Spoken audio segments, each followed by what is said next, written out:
ja sam se rasplakala na to što su oni napisali, jedna je rečenica bila u pitanju, ali na način kao, jer su oni isto to prošle.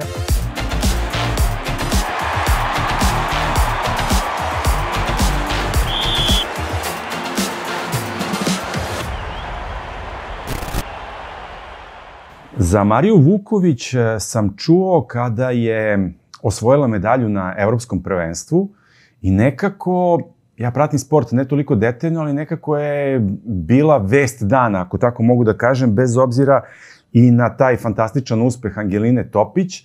Međutim, nisam imao priliku da je upoznam i pre jedno 7-10 dana sedim sa njenom sestrom Jovanom Vuković, koja mi kaže, koja je bivša košarkašica i koja je jako zanimljiva devojka, ali koja mi kaže da joj dolazi sestra, da joj bude podrška jer se desilo da su obe povređene. I razmišljam ja šta da radim i rekao zovem Jovanu, sad nadam se da se Jovana neće uvrediti, Marija je malo više uspeha imala od nje. I ja kažem, pa daj ako je Marija tu, ako može da dođe u podcast. I tako sam dogovorio razgovor s Marijom koja, eto, malo je sreća u nesreći to što je juče ostavila drugu štaku. Pa je si jednom došla. Marija, hvala ti mnogo što si došla.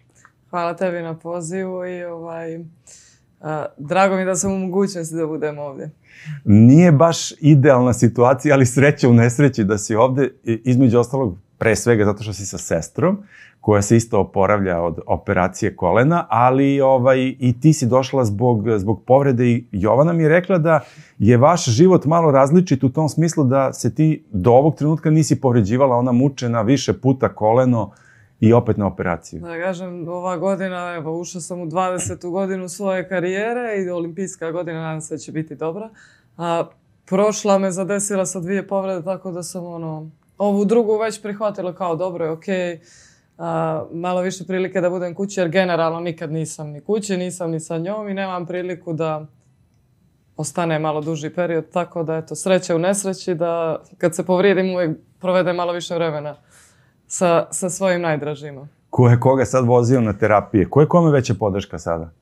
Pa, Jovana jeste da je njoj 3. operacija tog istog koljena, ali mislim da je ovaj put ona bila malo veći invalid nego ja. Tako da nam je Miloš moj bio podrška i vozio nas je tako. Sve što nam je trebalo bio je tu za nas. Tako. Na Miloševa leđa palo sve obe je palo. Povrede. I ja i onda moja sestra, ali dobro. Ništa mu nije teško, tako da hvala mu. A reci mi, o kojoj povredi se radi i koliko ćeš sada odsustvovati i koliko ti to će poremetiti pripreme za sezonu koja, ako se ne varam, ti me ispravi, ove godine imaju 3 velika takmičenja u atletici. Jeste. Povreda je 5. metatarzalne kosti, koščica neka nebitna, ali u stvari od 4 do 8 nedelja oporavak, već je prošlo 3, juče je bilo 3 nedelje, tako da mislim da je donekle i prošao taj dio da malo zaraste, ali generalno sam morala da otkažem dvoranu, to jest svjetsko dvoransko prvenstvo, jedno od tih većih takmičenja. Ali se iskreno nadam da ću imati onda malo više vremena da se pripremim za otvoreno i da ću da skočim normu za olimpijske igre, a prije toga ima i evropsko prvenstvo, 192 norma za Rim.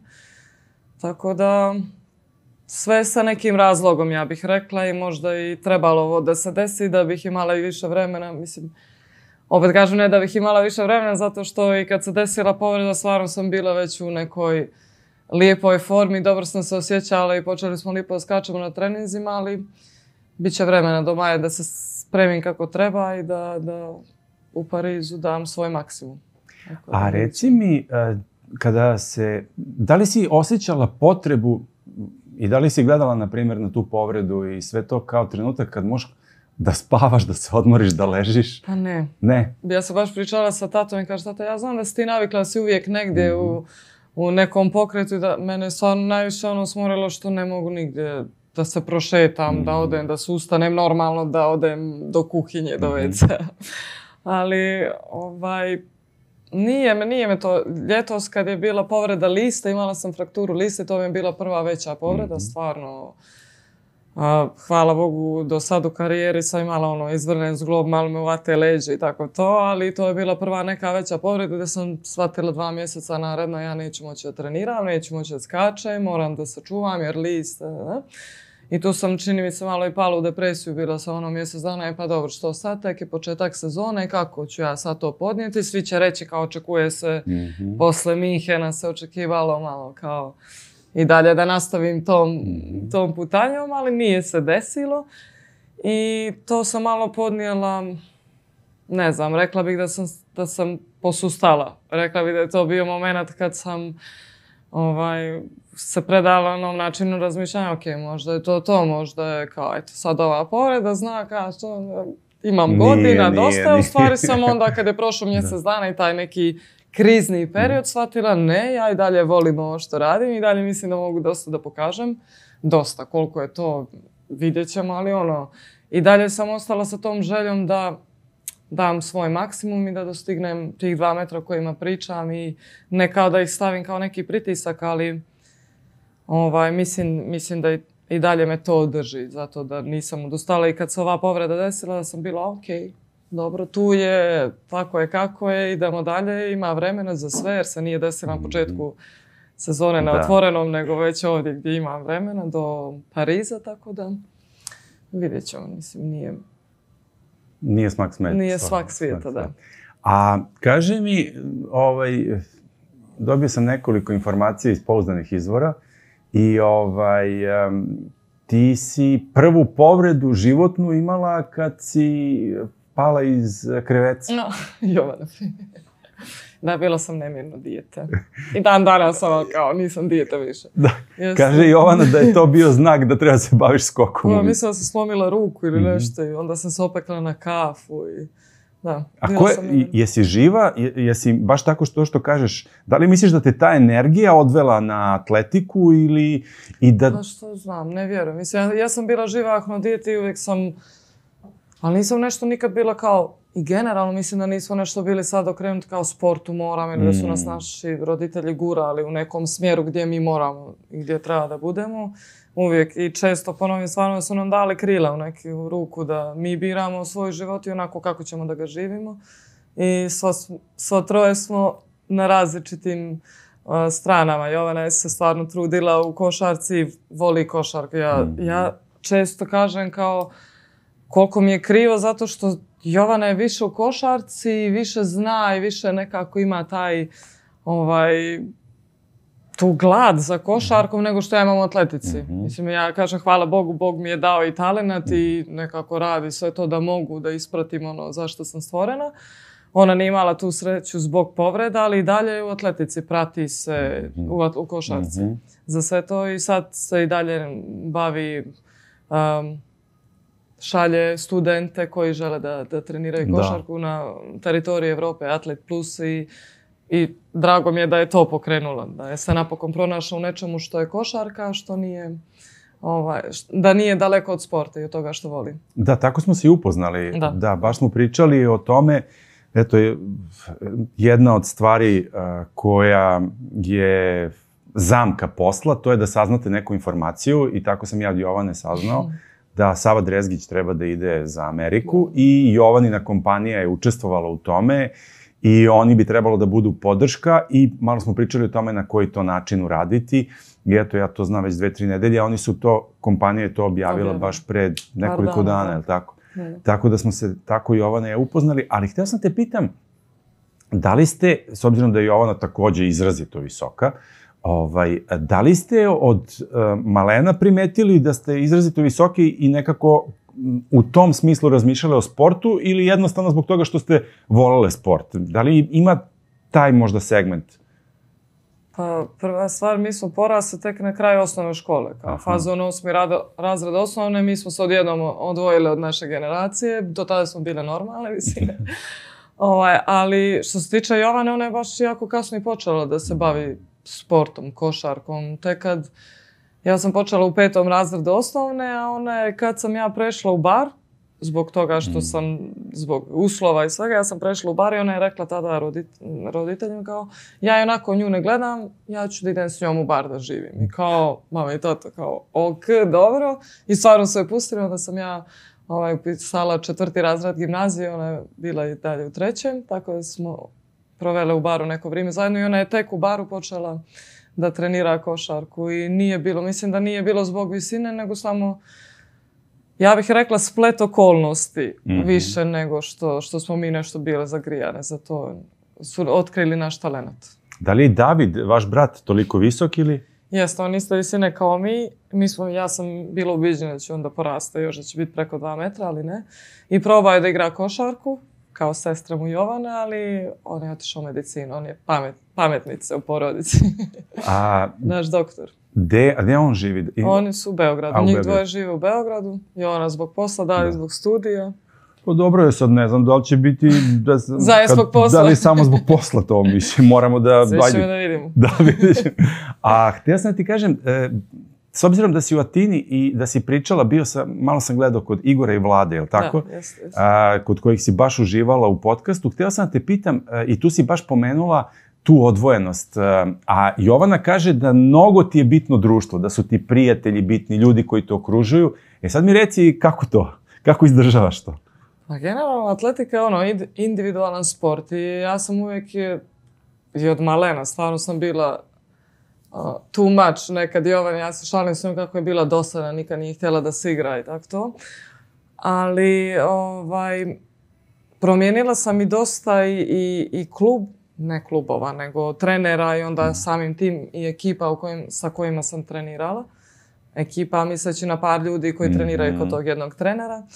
Ali nekako tek u Grčkoj 2019. kad sam otišla sam se pronašla i to je bila ta neka energija koja mi je bila slična kao mom društvu. Nešto da smo svi zajedno, da se podržavamo, ali ta odvojenost od mojih ljudi, rekla bih mojih ljudi, pošto smo svi na drugim krajevima uvijek i ljudi s kojim ja želim da provodim svoje vrijeme su uvijek nekako daleko. I rijetki su trenuci da se ja s njima gledam i to je stvarno nešto što čini mi se najteže mi pada. Ja sam navikla. Kada on neko pita pa kako tako da ne odeš kući, stvarno sam se navikla. I moji su se navikli na to da nas gledaju 1-2 puta godišnje i da to bude kao lijepo nam i družimo se, ali tata zna često da kaže lijepo bi bilo da mi provodimo vrijeme zajedno, ali svako ide svojim putem i stvara sebi svoj život. Mi smo tu, Bože zdravlja, da to potraje, ali drago mi je da mi tražimo svoju sreću i da se snalazimo gdje god to bilo. Ali opet s druge strane mislim da i ti trenuci kad se sastavim sa svojim ljudima više znače. Da znamo da cijenimo više i kad se vidim s Jovanom i Davidom, postoje ne znam koliko. Mislim da to znači više nego da smo svaki dan zajedno i vjerojatno u ovoj vrevi od Beograda da se ne bismo ni čak ni toliko gledali, čini mi se. Kada si pomenula tu Atinu, ta žena, ako se ne varam, Joana, ne znam da li... Kaži mi, radila si pre toga sve sa muškim trenerima i ja te neću pitati koliko si teška sada, jer znam da ti je to... Slobodno sad. Sad može, ali reci mi, prvo me interesuje odnos sa ženom trenerom. To mi je interesantno jer su različiti utisci devojaka koje su bile ovde i, na primjer, sa sudijama ženama. Na primjer, pričala je Andreja Lekić, na primjer, da je to, na primjer, bilo neobično i da je lakše da komunicira sa muškarcima, sudijama, nego sa ženama. I, na primjer, Jovana Brakočević je pričala o tome da u jednom trenutku nije čak ni razmišljala, jer želi da bude trener, da nije čak ni razmišljala o tome da bude trener muškarcima, onda je rekla zašto ne. Pa me interesuje taj odnos trenerski i u ovom slučaju sa Joanom, za koju si rekla najlepše stvari. I to mi je interesuje. Da li misliš da je razlog tome što je ona žena ili jednostavno takva ličnost? Pa mislim da nije to razlog. Ja mislim s tim da sam promijenila dosta trenera, stvarno sam nekako ja sebe tražila u svom tom odrastanju, atletici, u mijenjanju okoline i načina kako ljudi generalno žive u tim sredinama. Nije samo to bio taj trener, nego sve okolo te promijeni i na neki način i ti sebe gledaš da prilagodiš tu negdje gdje nije tvoj reon, nisu tvoji ljudi. Ali mislim da je Joana bila drugačija zato što sam imala nekako tu slobodu i bila je dobar čovjek. U tom momentu sam ja osjetila tu neku energiju od nje i ta cijela ekipa je imala lijepu atmosferu. Mislim, bilo nas je više žena nego muškarac, jedan momak je bio u grupi tada. Ali, nažalost, opet sam promijenila i Joanu nakon, čak prije svjetskog u Budimpešti. Opet splet okolnosti, ne znam kako to već ide i što. Ja sam, kad sam trebala da prekinem sa njom, opet bila kao, tamo sam se ponadala da sam našla nekoga i stvarno mi je odgovarala za 4 godine, sam imala stvarno lijepe 4 godine i rezultatski, generalno kako sam se ja osjećala u Atini.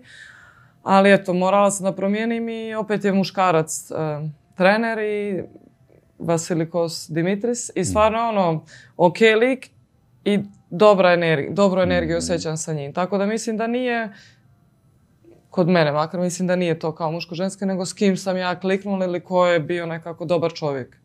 A da li si i njemu postavila isti uslov kao i Joani? Nisam, on je već, pošto treniramo u istoj sali, ja sam ostala jer kad smo odlučili da prekinemo saradnju, ja sam rekla, ajde, ne želim da mijenjam opet i sredinu jer je opet to prilagođavanje, više nisam kao uzbuđena zbog svega toga i ne želim makar taj dio jer bliže se olimpijske igre i nisam htjela toliko stresa na sebe.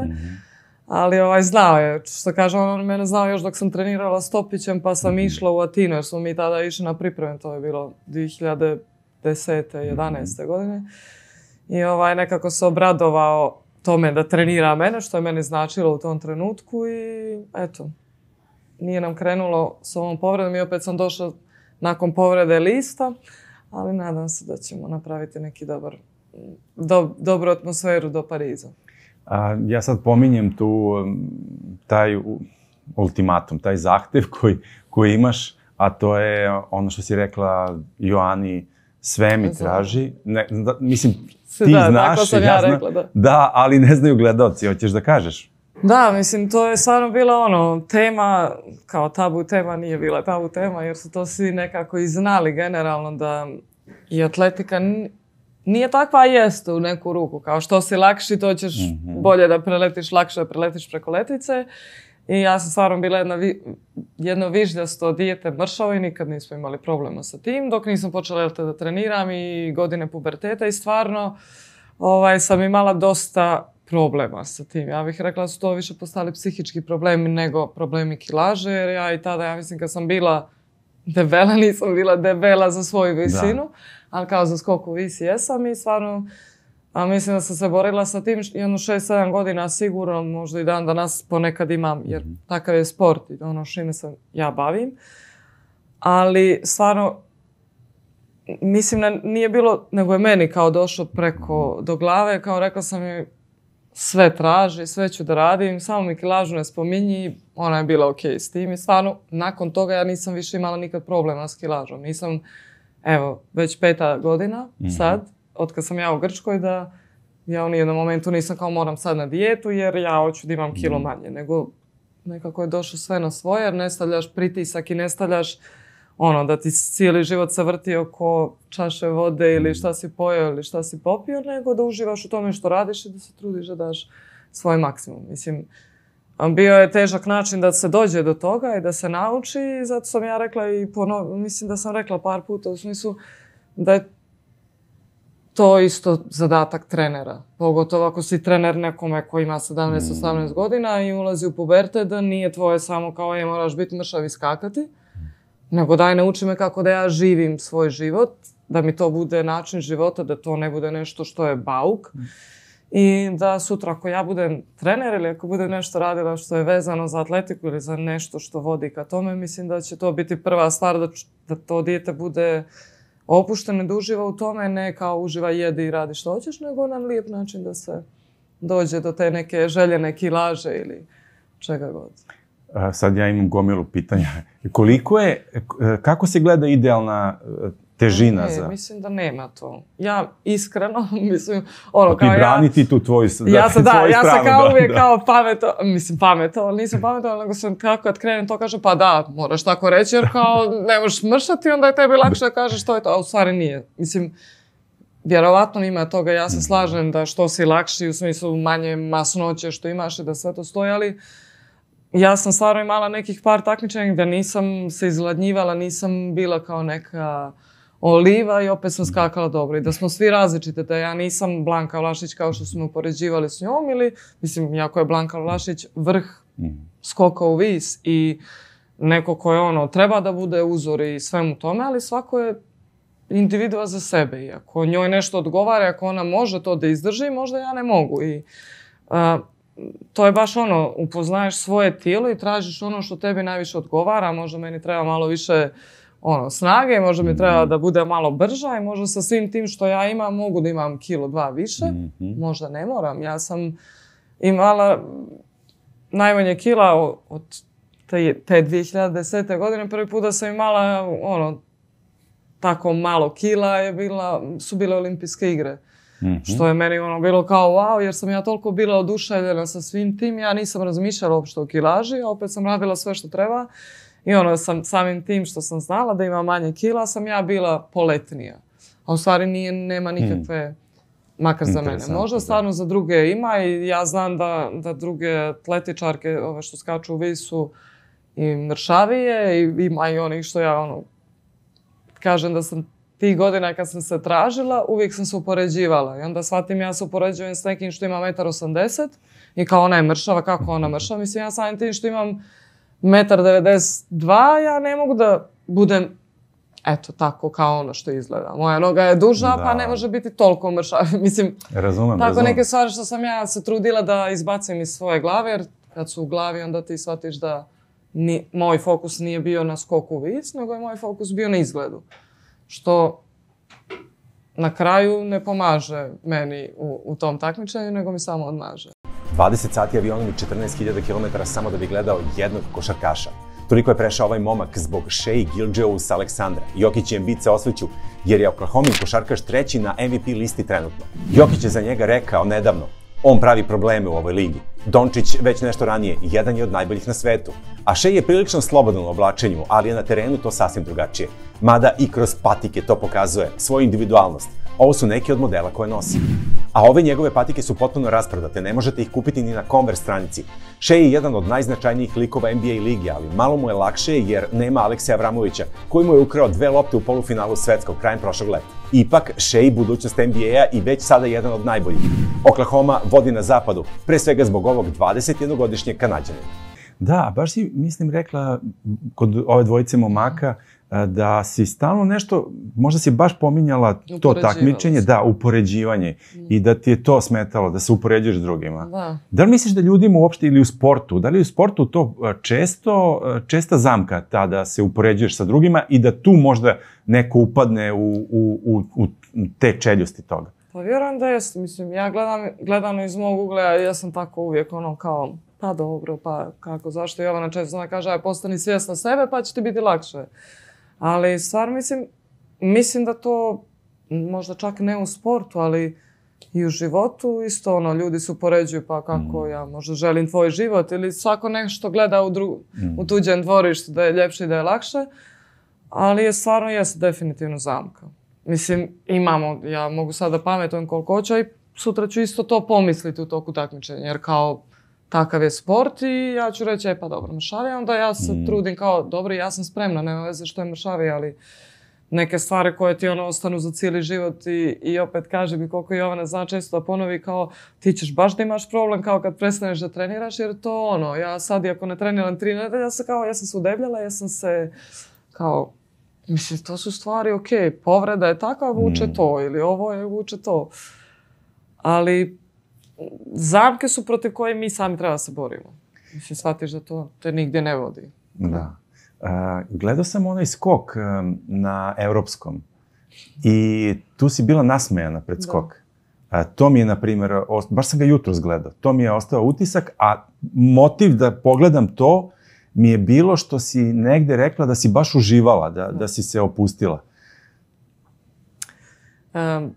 Ja bih se prvo vratila na godinu prije, pošto ja mislim da to je prošlo iz toga svakako, da u Smederevu kad je bilo Balkansko prvenstvo, to je bila zadnja i šansa da skoči Norma za olimpijske igre.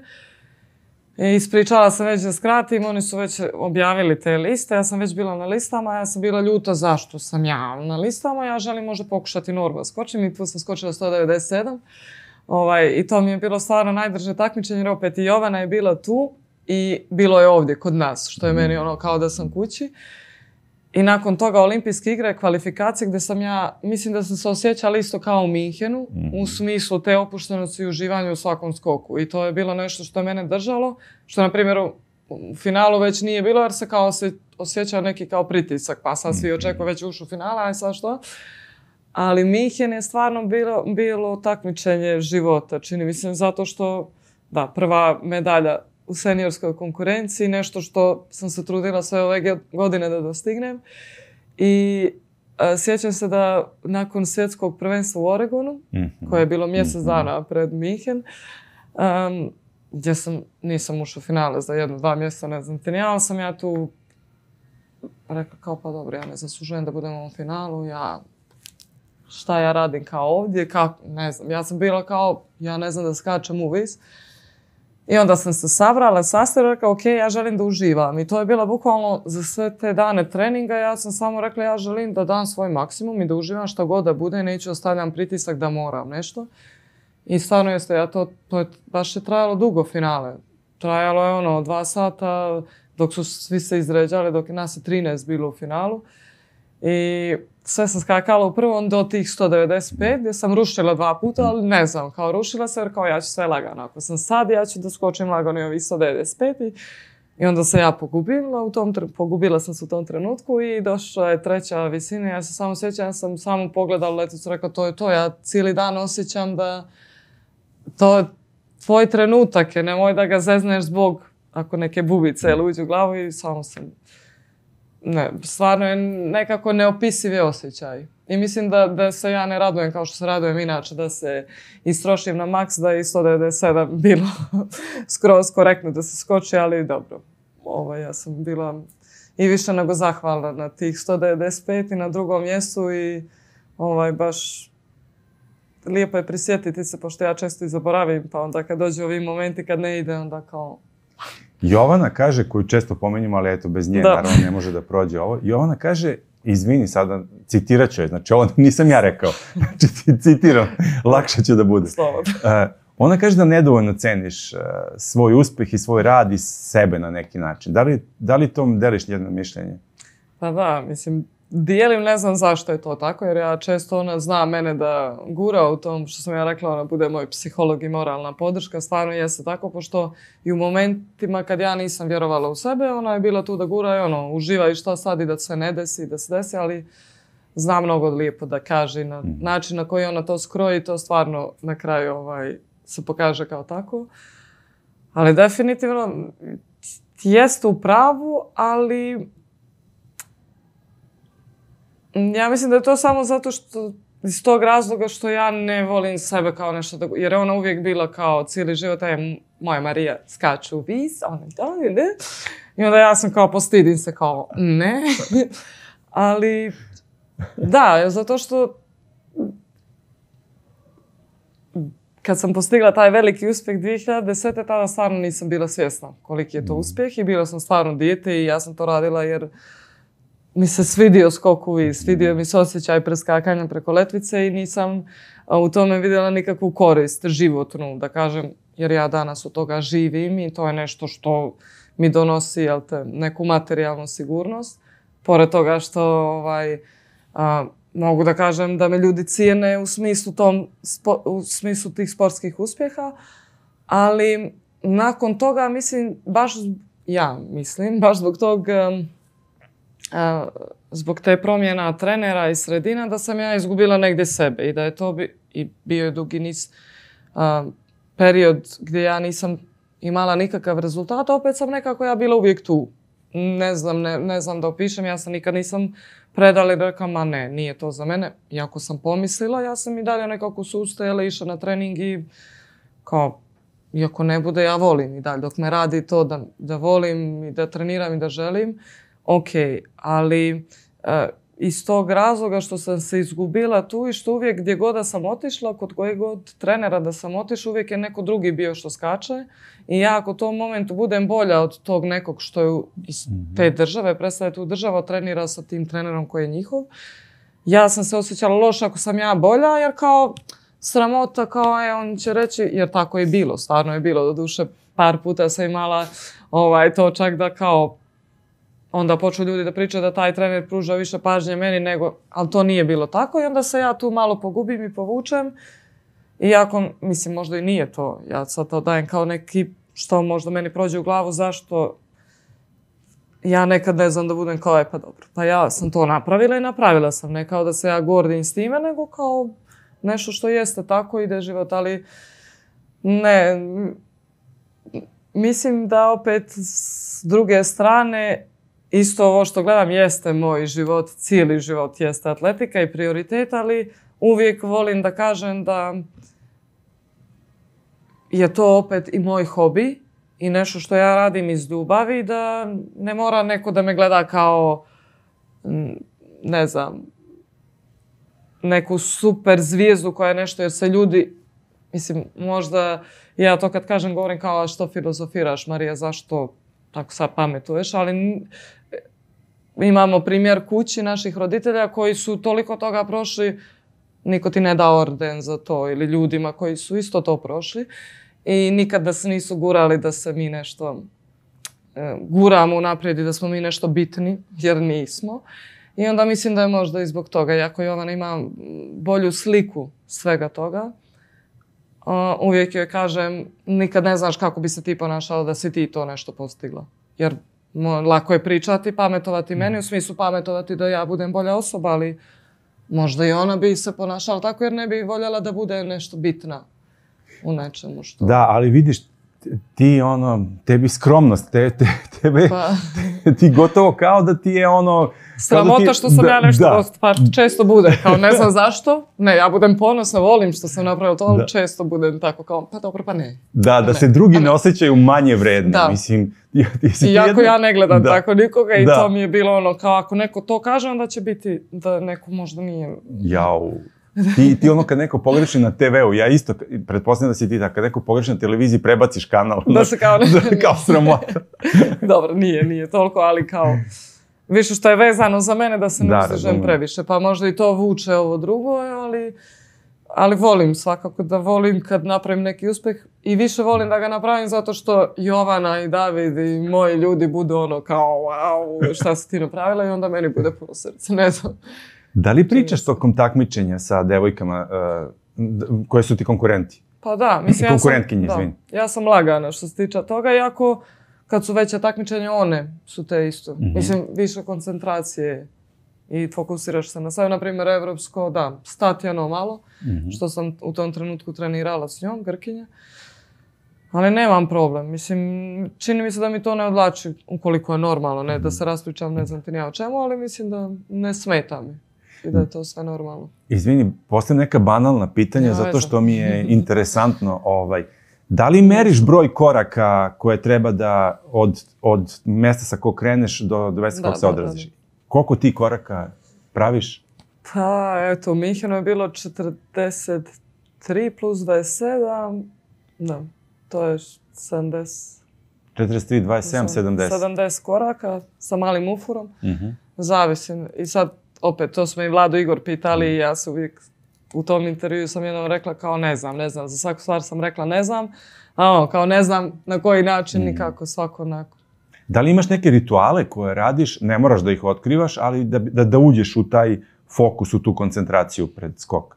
Pa nemam. Mislim, u suštini je, ako sam opuštena i ako mi je sve potaman, ne moram, sve mi je... Pa nekad se čak desi da nisam u moodu i da mislim da ne mogu da skočim dobro, tako da nema nekih sad pravila za to. Bitno je da sam ja dobro istrenirala. Glava nekad zezne, nekad je tu prisutna. Ali... A kad ti je najteže, da li zoveš Jovanu ili nekog drugog? Po suštini Jovanu, za sve.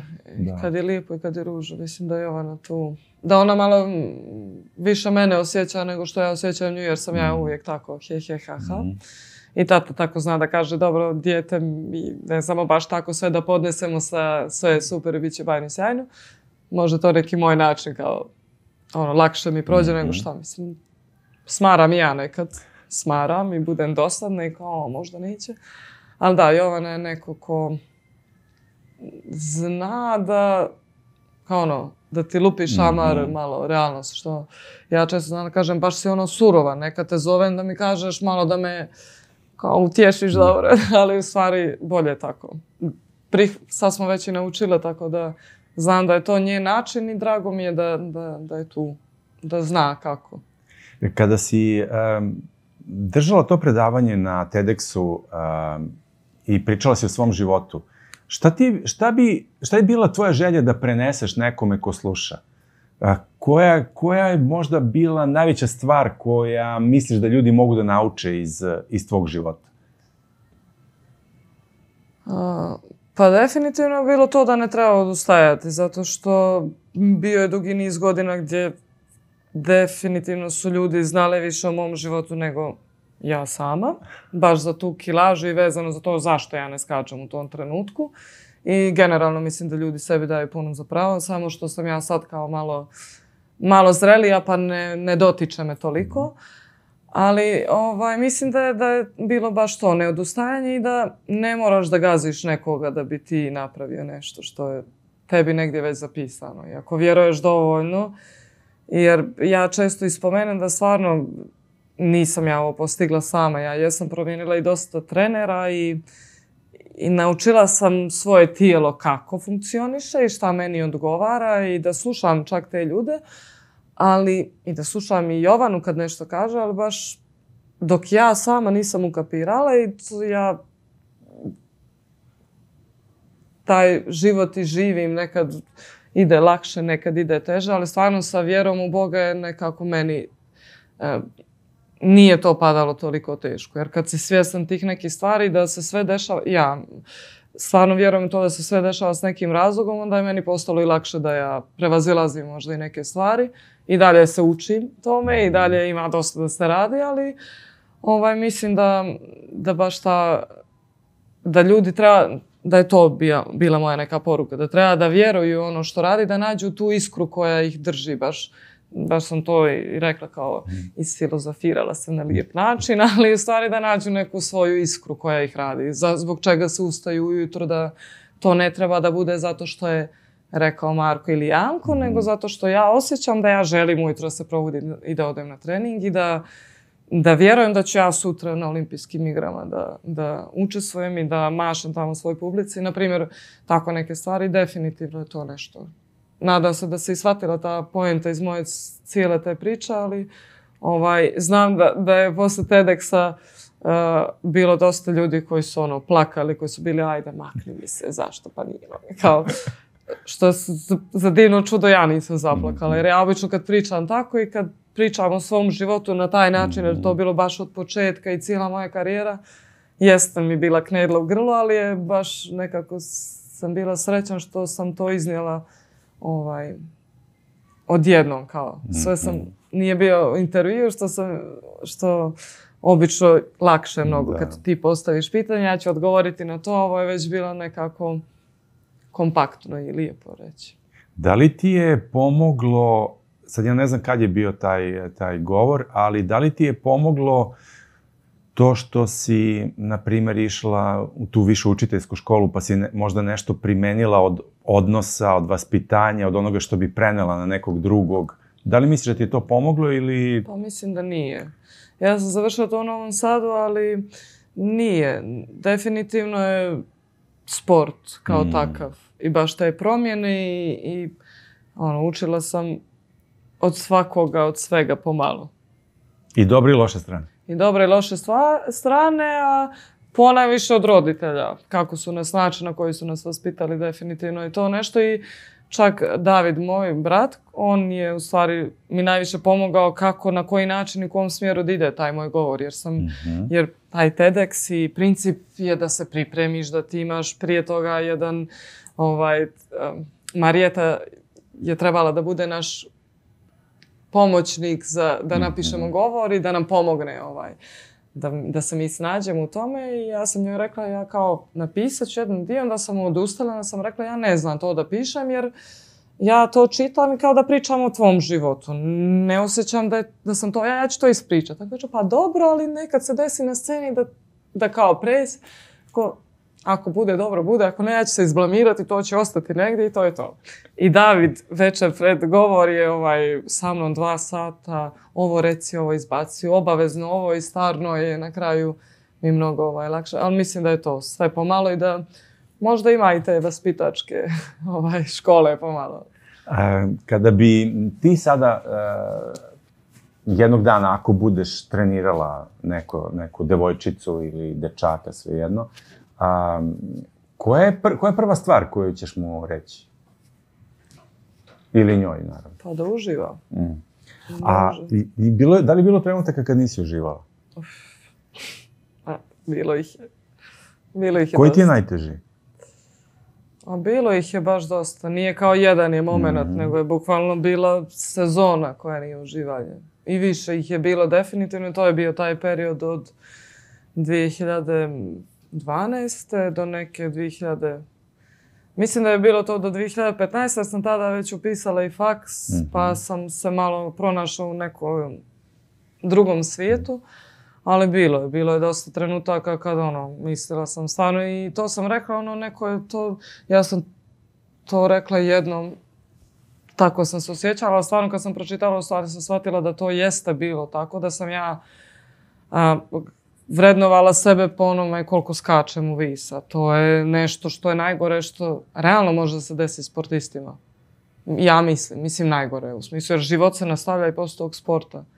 A mi smo toliko u tome sportu da zaboravimo da, ja mogu biti sposobna i da nisam završila fakultet, hvala Bogu jesam, ali možda se neću baviti, nikada neću raditi u vrtiću, ali opet sam naučila neke stvari i smatram da smo svi mi sposobni, da trebamo i dok treniramo da budemo svjesni toga da nije život samo sport.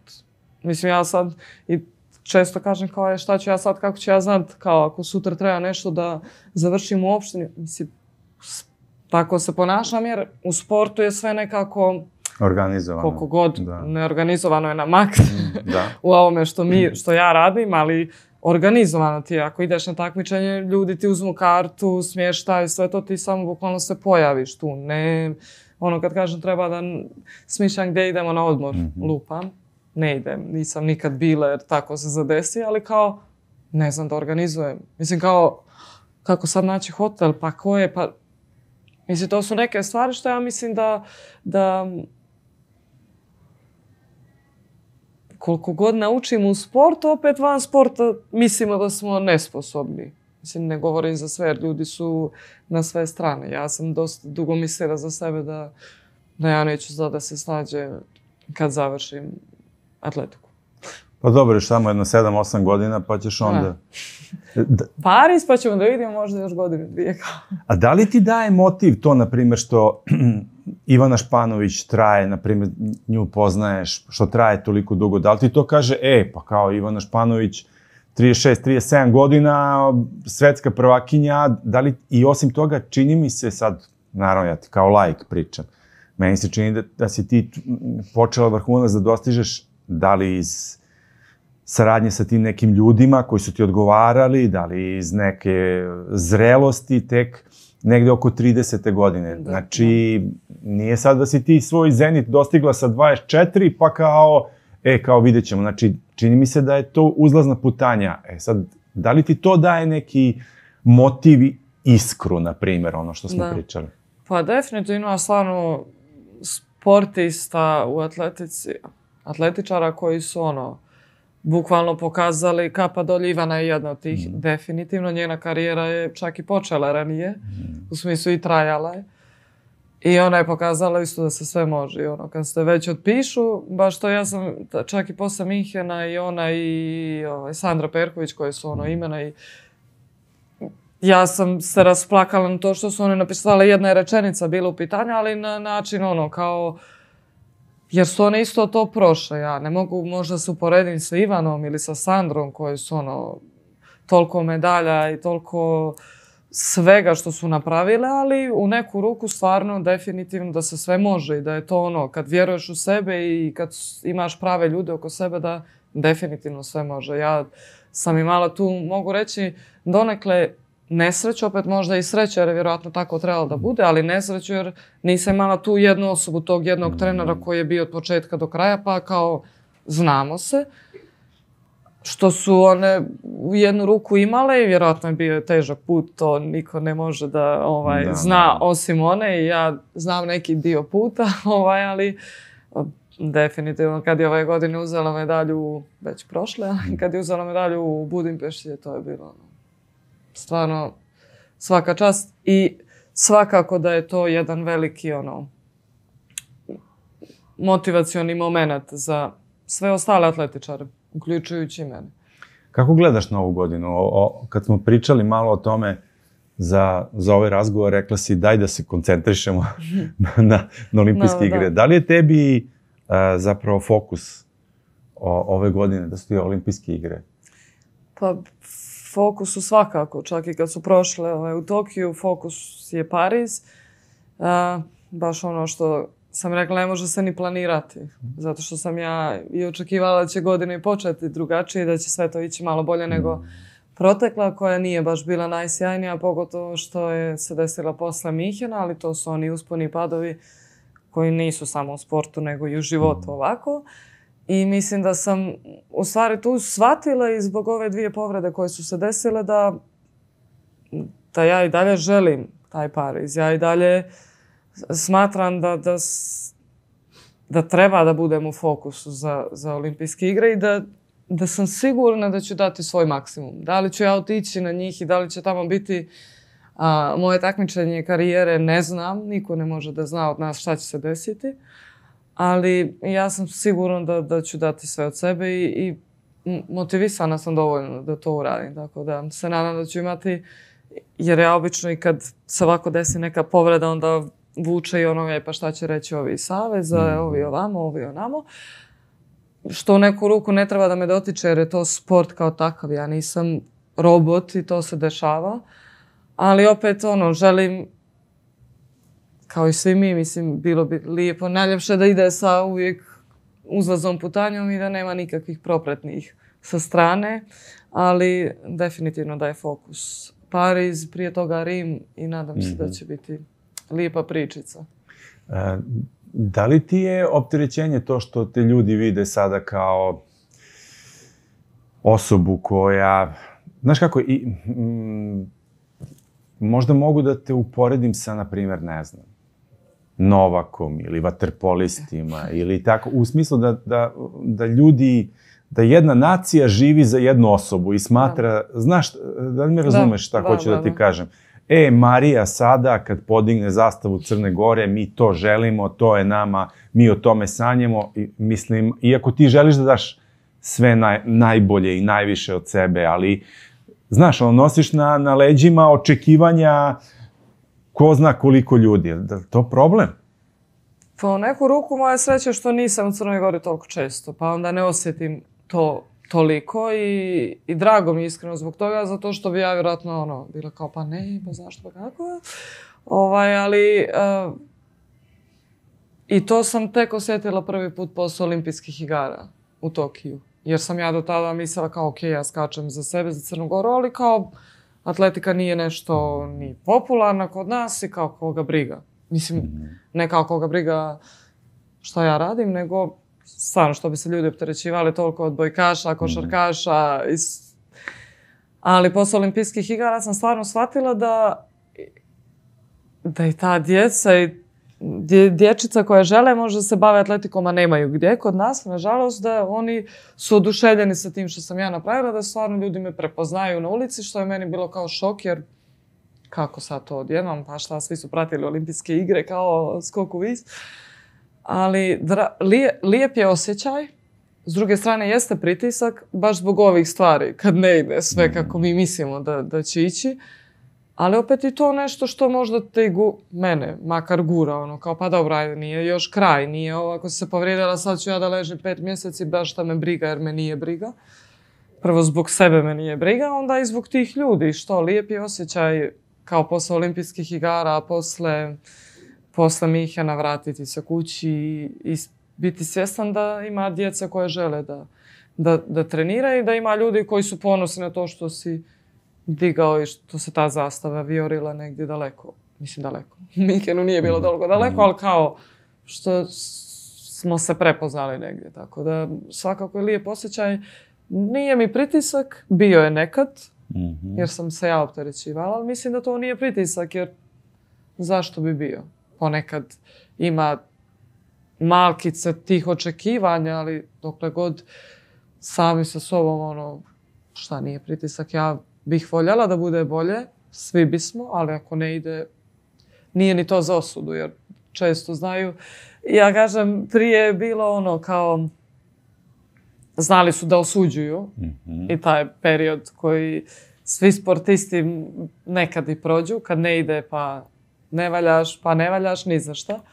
Ali mislim da nekako posle olimpijskih i posle Minhena i kad nisam bila dobra, to jeste ova godina protekla koja je stvarno nije bilo ni takmičenja da nešto može da se napiše loše jer nisam bila u stanju da skačem. Ali definitivno nisam osjetila uopšte u nijednom momentu neku osudu. Mislim kao loše komentare, makar ja nisam propratila, ali stvarno mi je bilo kao više sam se ja opteretila kako će ljudi reagovati, a reakcije su bile u stvari pozitivne. Ok, dešava se, idemo dalje, mi dalje vjerujemo u tebe, što je u neku ruku meni pokazalo da je ovo što sam postigla 2 godine prije značajnije nego ovih par mjeseci što nisu išli. Vidim da si došla sva u Adidas opremi. Jeste. Koliko znače sponzori za, ako tako mogu kažem, manje sportove, mislim? Ma znači. Ja nisam imala cijelu svoju karijeru, nisam imala nijednog sponzora. Ako sam se trudila, ako sam 2010. bila svjetski juniorski prvak i tada niko se nije obazirao na to. Mislim, ja prva nisam bila svjesna šta je to. Do Smedereve olimpijskih igara, kad ta Grkinja, Elisavec s kojom tada sam trenirala, mislim i sad se družimo, pošto ona radi s Adidasom već 10 godina, rekla ja ću probati, tako malo po malo. Ja sam čekala, ja sam potpisala ugovor tek čak i posle Minhena je to bilo. Znači nije bilo ni posle olimpijskih igara, malo je teže jer kao dolazim iz Crne Gore, nisam Grkinja, nisam možda nešto toliko bitna, rekla bih. Ali eto, zbog svojih rezultata vjerovatno su se okuražili da potpišemo ugovor. Mislim, baš mi je drago za to što znači dosta, u smislu da ne razmišljamo o sprintericama, ne razmišljamo o opremi za trening i nekako je lijep osjećaj kad si malo brendiran i dođeš i pojaviš se neko takmičenje. Mislim, nije kao da je bitno, ali je lijep osjećaj. Jeste. Znam ja i po razgovoru sa drugim sportistima, znaš, kao kakav je dres, kakva nam je oprema, trenerka. Iako ti sportisti imaju novca, ali im je bitno. Bitno je. Znači, te stvari, mislim, bitno.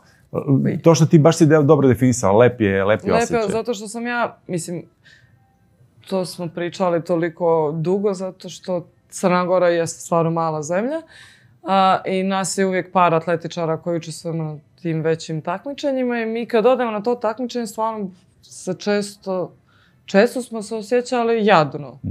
Mislim, i jesmo bili dobri, zaslužili smo mi kao sportisti, nas 5 da odemo tamo, ali nekako dođemo tamo, svi su kao full obučeni, imaju trenere, fizioterapeute, tamo. Mi dođemo kao da smo došli u Crnu Goru na takmičenje. Mi. I stvarno jeste tako i bilo, dugi niz godina su nas tako i slali na takmičenje, nažalost, jer samim tim što nije atletika toliko promovisana kod nas ili se ne ulaže dosta u nju, nažalost, čak i posle ovih nekih rezultata većih što smo nas par postigli, bojim se da nekako to ne ide u dobrom smjeru. Koliko god ja da pričam, ja se sjećam posle, čak je bilo i posle Tokija i posle Minhena, uvijek je kao, pa spomeni stadion, spomeni, jer kao ja treba da kažem to, jer sam ja sad u mogućnosti, nije to, ja ću i reći to. Nego moramo da budemo svjesni da nije samo reći i da nije samo ni do te opreme koju sam ja dobila, pa onda ovi moji znaju nekad da kažu kao, pa dobro, ti sad imaš menadžera, ti sad ideš na Dijamantsku ligu, ti sad, mislim, dobro i... Mislim, ja sam prošao 18 godina bez svega toga i kao dođem i sad ti treba da, malo ljudi naši ne znaju da u neku ruku ne mogu da budem nezahvalna zato što prije nas 5-6 koji smo se stvarno probili na veliku atletsku scenu, nije bilo nekoga koga bi gurali. Uvijek smo imali par ljudi koji su se pojavljivali prije moje generacije i bili su super likovi, ali atletika kao takva nije nikome zanimljiva. Ja se sjećam kad sam ja pokušavala da nađem sponzora sama, pošto su oni s Atletskog saveza rekli da oni su sve pokušali, ali oni ne mogu da ga nađu. I onda sam ja išla na tu loptu i dobro, ja ću poslati mail ako neko želi. Mislim, što je meni bilo kao, pa šta ja sad imam da molim nekoga da meni bude sponzor, što je ružno, opet nemaš drugu opciju. I ja se sjećam da sam tada bila u fazonu kao par ljudi s kojima sam pričala su rekli, sponzora većih imena, da se njima ne isplati da kao budu sponzori za atletiku jer se mi pojavimo jednom, na našem dresu se to malo vidi, skočim 5 puta, a kad je rukomet u pitanju, košarka, utakmica traje koliko traje, to je malo... Ali sam imala tu sreću da Elektroprivreda Crne Gore bude evo već 2., 3. godinu uz mene, nadam se da će do Pariza biti. I to je to. Ali stvarno je u neku ruku, mislim, rekla bi, tužno da se ne prepoznaju ljudi, da se ne cijeni dovoljno nešto što ti... Ja nikad nisam do duše jurila za tim i nije mi bilo jer nisam ni počela zbog toga ili da ja nešto budem kao da skupljam samo pare, da stavljam sa strani, nije poenta ni u parama. Ja mislim, već moja poenta je u tome da se niko ne sjeti da kaže, čovječe, napravila si taj uspjeh, nikoga nije napravio u Crnoj Gori, daj da pomognemo. Mislim, ali nije ni do mene, nije ni do saveza, nije ni do... Definitivno ima i do toga što ja nisam u Crnoj Gori toliko često, što je isto to bio veliki problem ako ne treniram u Crnoj Gori, onda njima nije u interesu da ako ne mogu tu da ih promovišem, kako ću ja u Grčkoj da ih promovišem, briga njih. Ali nosi se sa tim, ja ne mogu stvarno da se žalim. Bilo bi lijepo da, eto, makar do olimpijskih igara se malo nešto tu promijeni, pa eto da na neki način ne pada sve na Atletski savez koji se jedva bori i sa tim što daje. Pogotovo, eto, kad dođu povrede ili kad dođe nešto, opet sve to... Mislim, Olimpijski komitet je tu kao level iznad Atletskog saveza i koji su stvarno tu bez premca, ali nije Olimpijski komitet neko ko je zadužen za neke stvari. On je tu da te gura do Pariza za osnovne stvari, ali bilo bi lijepo da se atletika u tom smislu promoviše. Ako ne za mene, ja sam eto donekle pregurala sve ove godine i mogu reći na lijep način i došla do rezultata, iako nije bilo nikakve podrške u smislu sponzora. Nadam se za neke generacije, Bože zdravlja, ako ih bude i ako budu htjeli da se bave s tim, s obzirom da nemamo uslove da niko to ne gura malo više, ali što da ne. Za neke generacije koje dolaze da se možda i to popravi, da i atletika se može porediti sa nekim ekipnim sportom. Da, ja zaboravih sponzore da pomenem na početku, evo Igor, hvala naravno Mercury Stipu, hvala Vernjanu, ali i samo bih hteo pred kraj da te pitam još 2 stvari. Prva stvar je, reci mi devojčice i devojke u sportu. Koji je tu osnovni problem u poređenju, na primjer, sa muškarcima, gde vidiš da li jednostavno fiziološki može da bude problem, da li može da bude problem i to što neke devojke žele da se, mislim, nije ni zahvalno da ti sad zbog karijere moraš da odlažeš neke stvari kao što su, ajde, škola, ali kao što je materinstvo ili tako nešto. Malo tu život koliko je dao, možda je i neke strane i uzeo. Kako gledaš na to i kako bi moglo da se olakša devojkama i ženama da lakše prođu kroz taj period u sportu? ok, Miloš je tu, bit će Miloša, vozit će i tako dalje, kao podrška, ali ne mogu... To nadamo se. Da, ali ne mogu sve da, ne mogu drugi sve da iznesu. Morate i vi nešto sami, ali kako da vam se olakša? Pa ja mislim stvarno da su žene, djevojke u sportu dosta jake, da nije to kao, mislim, muškarci su muškarci, te predispozicije koje muškarci imaju mi nemamo, ali što se tiče neodustajanja i borbe do kraja i tog nekog guranja na maks, stvarno ja smatram da su žene i znam dosta žena u sportu koje su zmajevi i baš iz tog razloga ispašta taj dio. Ja sam često znala da kažem, nisam uvijek i razmišljala o tome, bila sam djetinjasta dugo i nisam razmišljala o nekim stvarima koje sleduju posle atletike, jer je to bilo sve o čemu sam ja mislila. Ali definitivno mislim da je ženama teže u tom smislu, jer ja ako želim da treniram i da kažem ja ću još 5 godina da skačem u vis, jer možda moje tijelo to može da podnese. Mislim, taj muškarac koji je pored mene treba da shvati da prihvati to, nije da shvati, shvatamo mi, ali da prihvati da je to ne u smislu kao ja sam nezahvalna i ja ne želim to u jednom momentu, nego to je nešto što daje rezultat, te na neki način gradi kao osobu, ti daje neku materijalnu sigurnost i zašto nešto što je lijepo i što možda ima lijepu priču da se prekine zbog nekih stvari koje su bitne u našem životu, opet su previše bitne da bi se tako prekidale. Kao ili ne prekidale ili se ubacivale negdje gdje da bi se uklopile u nešto. I to je neki stvar dogovora. Ja sam i zato rekla kao ne želim još da razmišljam kao u smjeru kraja svoje karijere dokle god me tijelo sluša.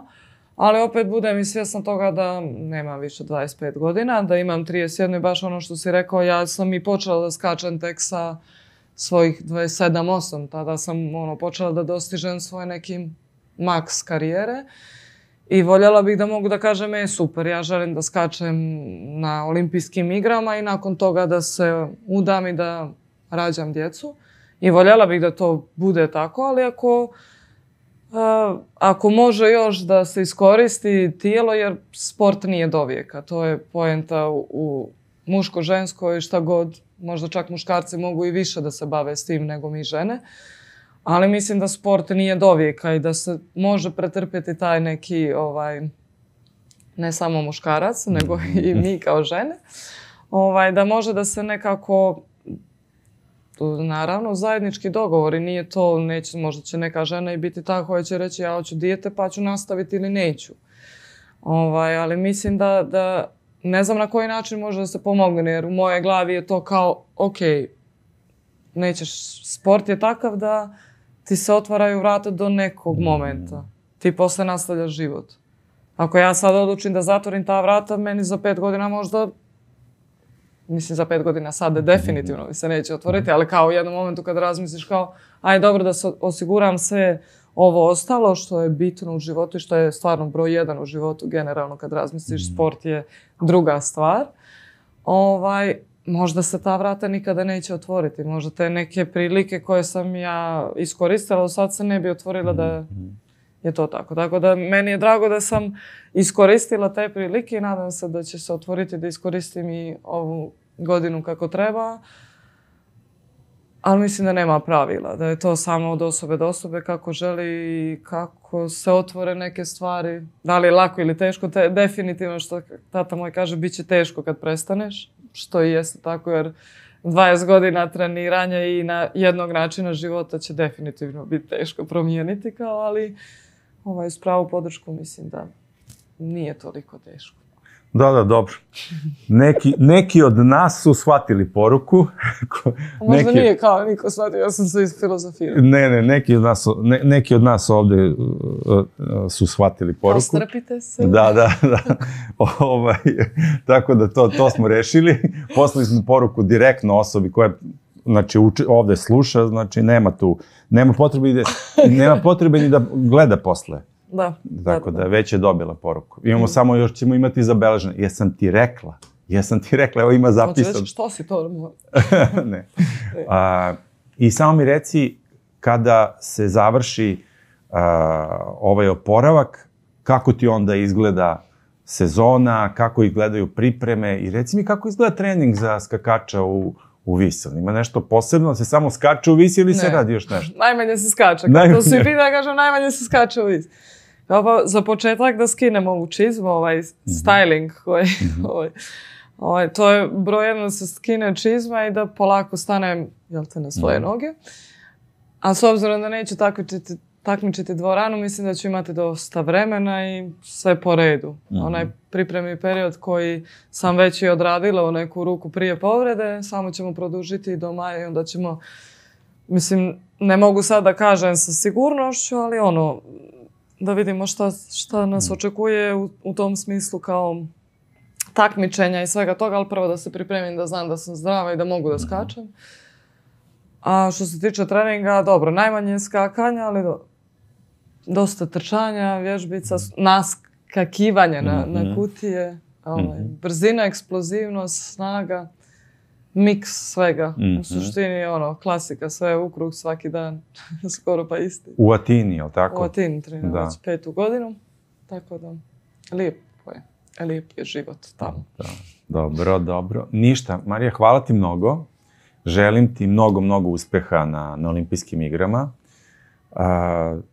Naravno, moje srce, nemoj zameriti, će biti na strani Angelininoj i mislim da je to fair, ali ti želim stvarno, neka budu obe na postolju ako može, pa koje god je redosled, nije bitno, ali ti želim svakako uspeha, ne samo na olimpijskim igrama, naravno ima ove godine još nekoliko značajnih takmičenja. Je li evropsko pred... Evropsko, u Rimu, da. Da, u Rimu. Ono je pre olimpijskih igara. Pre olimpijskih, da. Da, tako da i tu... Se ne varam. Da, tu može da bude isto... Da, u stvari ja nije... Zanimljivo. Da, to će isto biti zanimljivo i jako takmičenje. Nama su olimpijske igre kao evropsko u suštini, samo budu Australijanke i to je to. I eto, hvala naravno Jovani, naravno hvala Merkur X tipu, hvala Vernjanu.